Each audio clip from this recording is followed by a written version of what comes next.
Welcome to today's our first episode of the Kiryu Virtual Dojo, and today we're going to be talking about weapons in Aikido.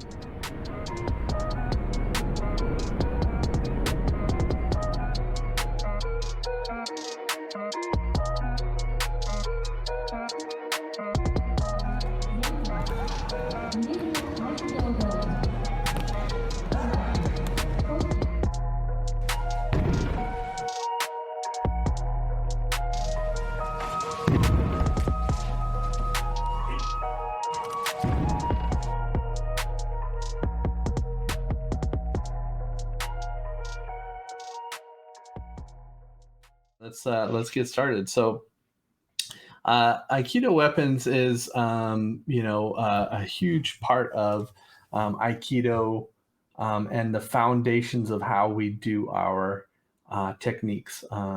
So when we do weapons, most um, of the movements and the techniques relate to how we do our open hand. And the more we practice our weapons, the more we have a much better understanding of those concepts, as well as actually integrating them into our movements. So the more we practice, of course, the better we're going to get, both with the open hand and with our weapons. So to kind of introduce this, we kind of go into what we call our virtual blueprint here. And if you look at about our blueprint, we have our pillars of Aikido, and one of the pillars here at the top there is our weapons practice, and we're going to be talking about this today. As you look at the rest of the pillars there, we have kind of the transformation and how we integrate these ideas into our practice. Of course, open hand techniques, and then techniques that we're going to talk about how they relate to our weapons practice. And then the spirit of Aikido, culture, language, history, people, mindset, as well as lots of other things that we can kind of talk through of how these help us learn and also augment our training. And then down there, the do as the path. And this is really the structure of what Aikido is all about, and really understanding what the fundamentals are, what is a dojo, and how the dojo helps us with that training, the sensei, and leading us in the path and the way. And also you as a student, or us as a student, learning and how do we integrate this into our practice. And this is really all about it. We all are students as we start to practice and learn together. And so really want to share why we're doing the virtual dojo here.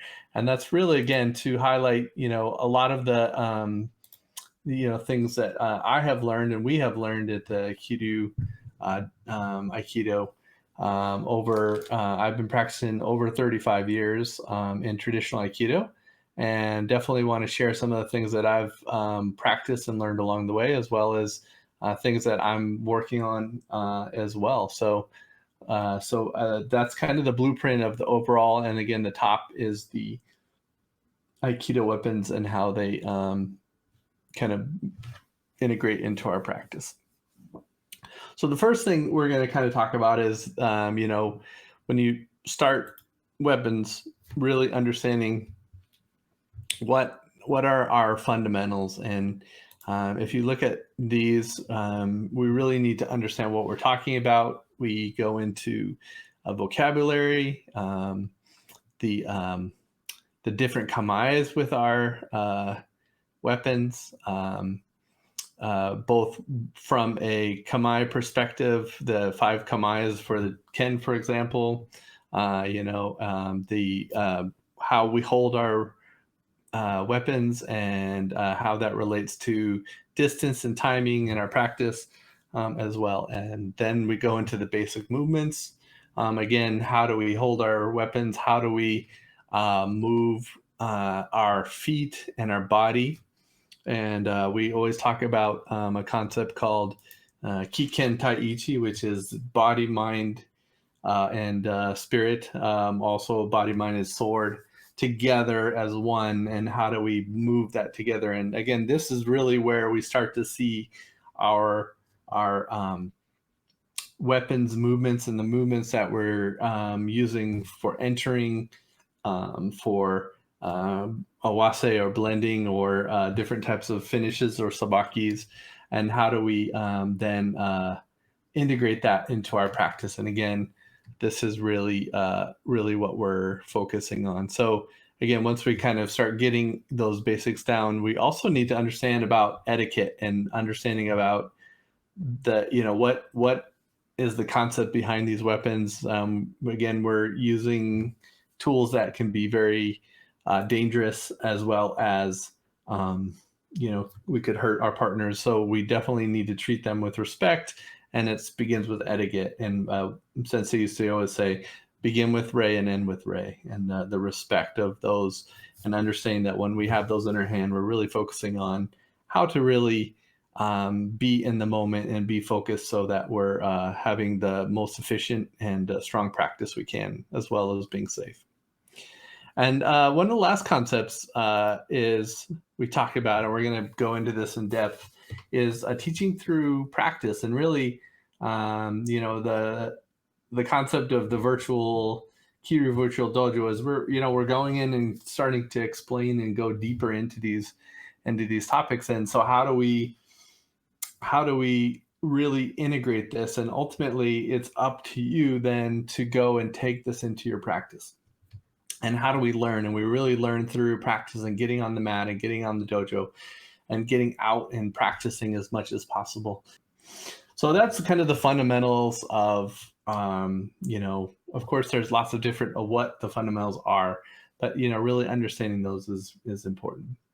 So the next thing we're going into is then we take those fundamentals and we're going to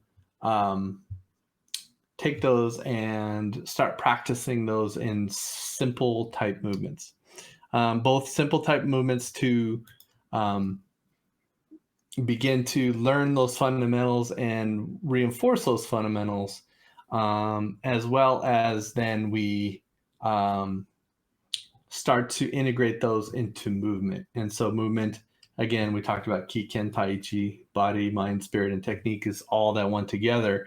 And again, practice over and over and over, as well as we're building up our body and our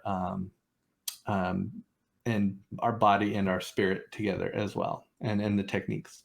So the Suburi, these are the most common. We have our basic Kenba Suburi.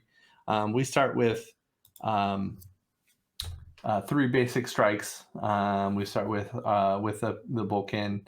Always start with Menuchi.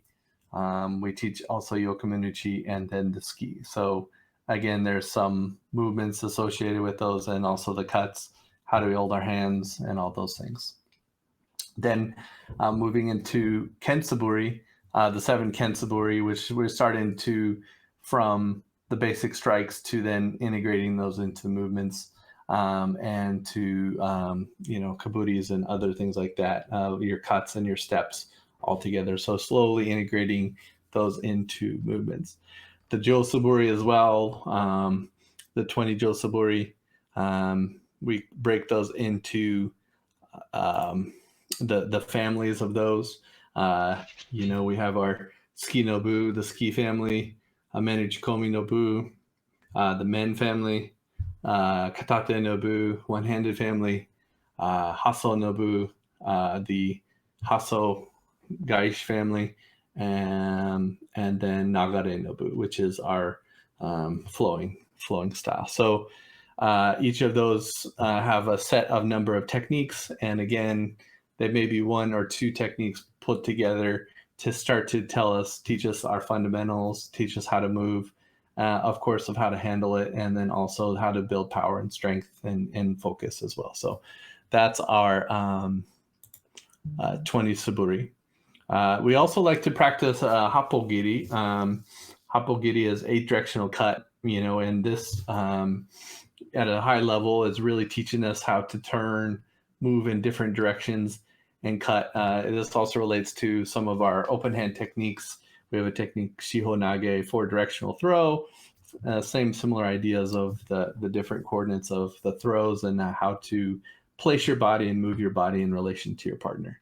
And then we also then move into intermediate movements. Again, maybe add a little bit more dynamic in there, and ultimately then that really leads into unlimited amount of techniques we want to do. But it's nice to have some sort of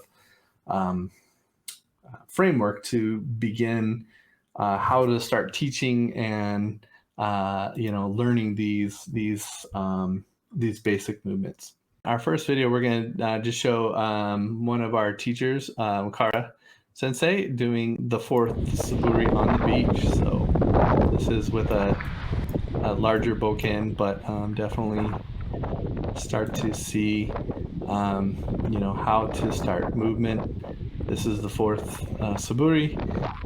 Again, the movements and the turns, and then how to control the weapon, move our feet, and also begin to work on our lines and make sure that we also have the strength and ability to hold up those weapons as we go through. So, we have a few different types of Suburi. Most basic Suburi, again, you're practicing with your basic Bokken or Jo, but we also can have larger sizes ones. And we have, in my dojo, we have probably 4 different sizes. The biggest one, bought in Japan, where I really work on those forearms and really slow movements to kind of really control and work on building strength up in our techniques. So that's our Suburi. And, again, kind of the next level from foundations to basic techniques. And then from those basic techniques, then we go into kind of groups of techniques that might be groups of techniques that are then related to our open hand. And so our style has things called Riai, and these are direct relations to our open hand techniques. So as we learn our movements of entering initial reactions to a strike or an attack, how do we enter irimi or move in or move off the line, and then how do we then move the body and move the balance, and then how do we finish out a technique, both while executing the technique and also making sure that we're in relation to other aspects of the world, omote and ura, front and behind, or are we having our attention in the right areas? So if you can see these techniques, you can also see that we're always trying to integrate as much awareness of different directions so that you're always building in movements to use distance and timing and your areas around with it. So our relations start with our basic vocabulary. These relations we have our basic initial entries. We call these shinogis. If you look at the sword and the side of the sword, it has a nice kind of line on the side of it, and this in sword vocabulary, that's the shinogi line. And so the shinogis are our initial reaction or movements, either off the line, straight in, or blending in, or parries with a technique. And then we move, and then our middles, depending on the technique, we have things called kukuris, where we're actually moving and bringing balance. And then we then can move into other kukuris, or then we do finishing, which is sabakis, or finishing those techniques out. And so to teach these, we start to learn and use these with our 4 basic relations. We start at our dojo, we start with the 4 basic relations with the kin. And these are related to 4 of our basic techniques. And those 4 basic techniques are Shomenuchi Ikkyo or Yokunuchi Ikkyo, Ikkyo, Omote. We do then Iriminage, then we do Kotegaishi, and then we do Shihonage. So there's lots of techniques in Aikido, but these are our 4 basic ones that are kind of 4 different types that span the basic ones of our Aikido open hand.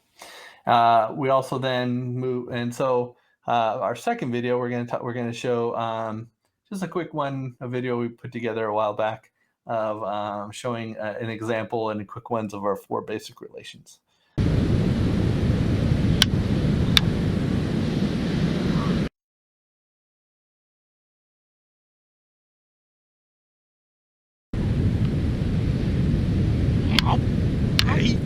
Ikkyo.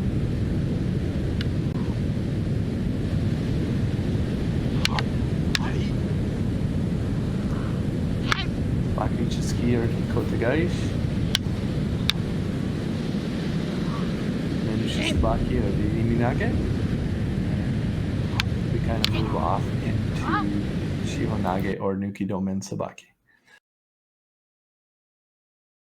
So these are our relations and kind of Bokken to Bokken style that directly relate. And then if you do those side by side, you can see that the directions and the things go with the basic techniques of our open hand techniques that those go along with. Then we also do the Jo. The first version of the Jo, depending on what we start with, there's two basic awases or blending where we do Jodan Gaish or a basic pull awase movement.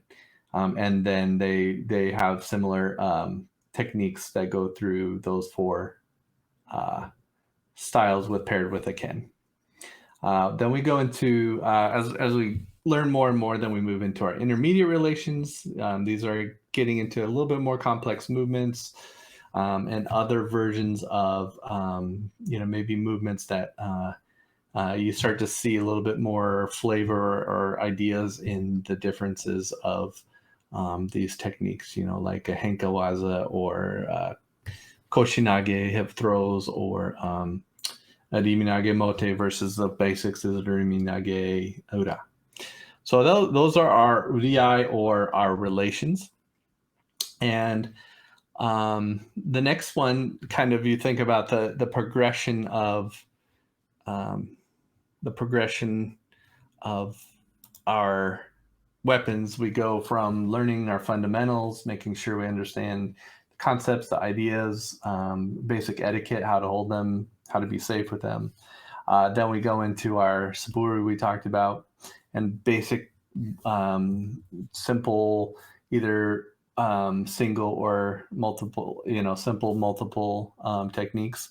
And then we start to put them together in paired exercises, both paired Jo, Bokken, Bokken to Bokken, and there are some Jo to Jo exercises as well.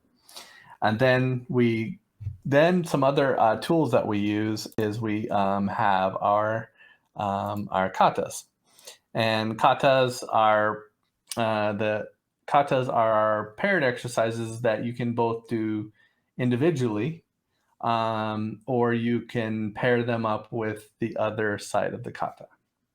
And so our katas are, let's see here. So our katas, we have 5 basic katas. We have 2 ken and 3 Jo techniques. And some other schools or traditional Iwama style, they may have 13 or 30, but we do our own that are based off of, if you think about Suburi, they're basically sets of Suburi that basically put you in some type of situation where you're paired with a partner. The really cool thing about katas that I really enjoy is that first, it teaches you both that there's a give and take, and there's an attack, and sometimes there's a defense. So you're not always defending and you're not always attacking. And it really teaches you to start with both, am I first, what am I doing? Am I doing an attack or am I doing a defense?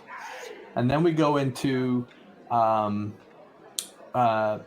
then we start to pair together, and as we pair, we start to learn that we're starting to have individuals work together. And then the first stage usually see is people really start to it looks like there's two people doing the katas next to each other, or even if they're facing each other, but it feels like they're doing individual katas. And really that's how you start to integrate to working together and blending who's really attacking, and this is a strong committed attack, and then somebody's defending, and how you move off the line and how do you respond, and then am I in a situation where then I can take advantage of that.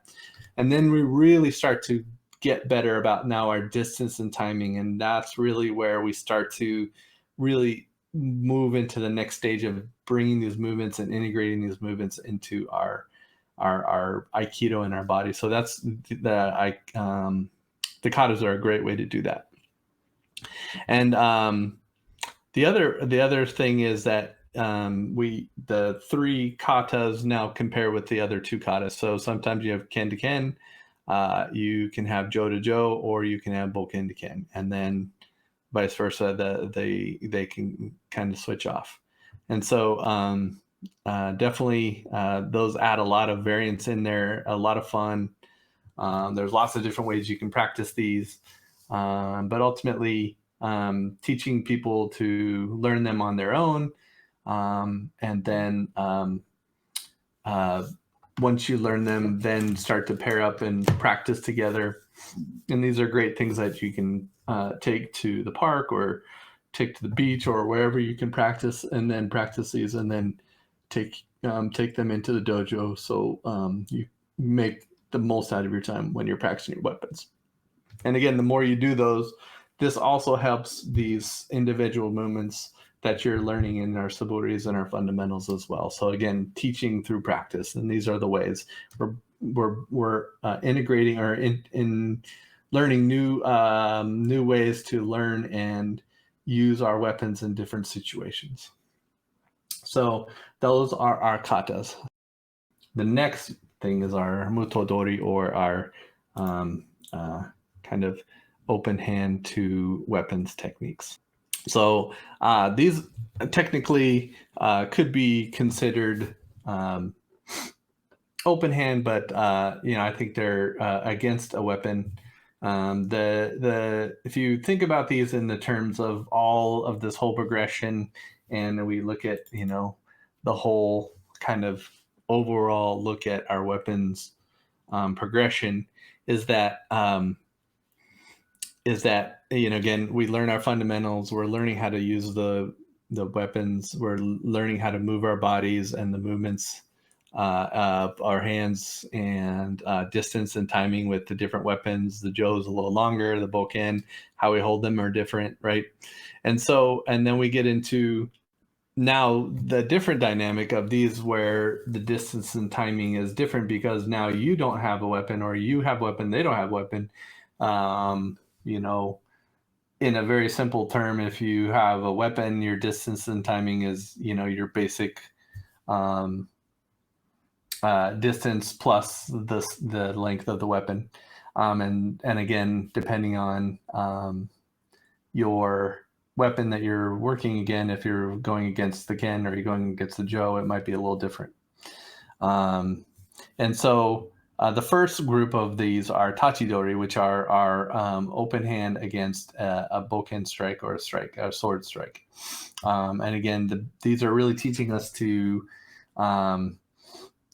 either keep as much distance as possible, or then to really enter in and learn how to enter in. And depending on, again, against the tachidori, the sword always has, in Japanese swordsmen, the right hand is always on top, and so they have a clear inside and outside of the technique.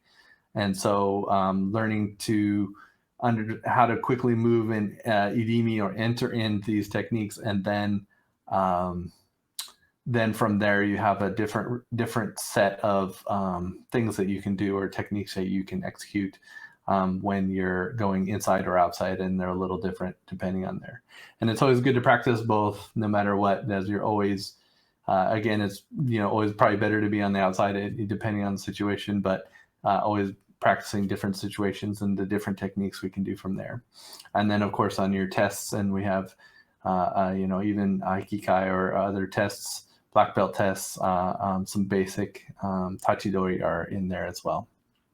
We have Jo Dori, similar to there, where you're defending against a strike or a ski with the Jo. And then you saw in that video that we just showed was Jo Nage, where you have the Jo and somebody's trying to either grab or take control of your weapon.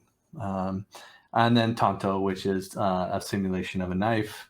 And again, similar ideas there of how to enter, how to keep understanding of the distance, that there's an additional distance there, and also that during the techniques, being aware of the blade. Of course, all these are similar.